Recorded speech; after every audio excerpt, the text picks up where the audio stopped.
Do you rob temples? You who abhor idols, do you rob temples? Everybody in here can confidently say, no, I have never robbed a temple.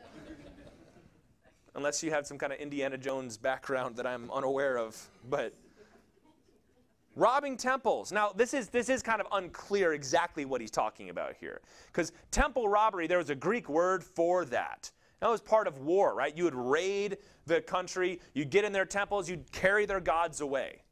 We have archaeology that we've discovered of carvings of Babylon where they were carrying away the lampstand from the temple and other things like that. Like that was, this God lost in battle to me. It's like when the Philistines took the Ark of the Covenant and put it in their temple for Dagon, and then Dagon kept on falling over in front of the Ark of the Covenant and said, we got to get rid of this thing because it's nothing but trouble. Now, we're like, okay, so were these Jews like sneaking into temples and stealing things? Probably the best description that I could understand here is that they were fencing stolen goods from the temple. That they kind of had a reputation. Because they were Jews and they did not worship those gods, they had no reservations about getting rid of it. So if you had been to the temple and you had swiped a golden statue or something, you could go and you could sell it and you could get rid of it. Whatever it was something like that. Deuteronomy 7, though, God had told the children of Israel, you are not to have it in your house, you are not to touch it, and if you come across an idol, you are to destroy it. So let's put it this way.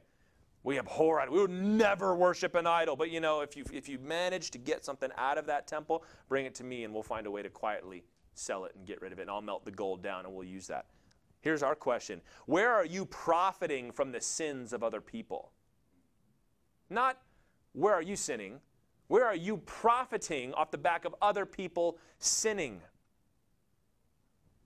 Let me give you an example from when I was in college. There was a friend of mine, and she was in a graphic design class, I believe it was, and like a marketing class thing. And it was at Liberty University, which was a Christian school, so they tried to take the gospel and work it into every class. And one of the questions that they had to answer was, what if you as an artist are asked or commissioned to do a piece of art that is not in line with what the gospel teaches? And the example they gave was, please write an essay about how you would respond if, in your job as a Christian graphic designer, you were asked to design a logo for a strip club.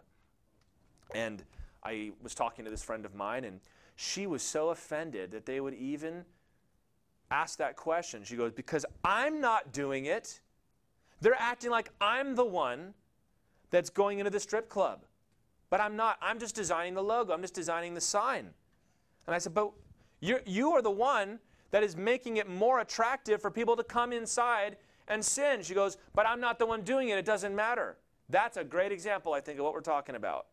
I don't do it, but I make money off of it. If people stop sinning, I lose money.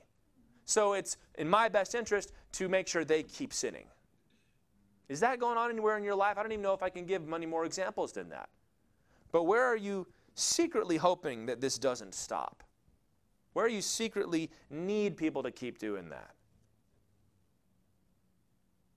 Have nothing to do with that sort of thing.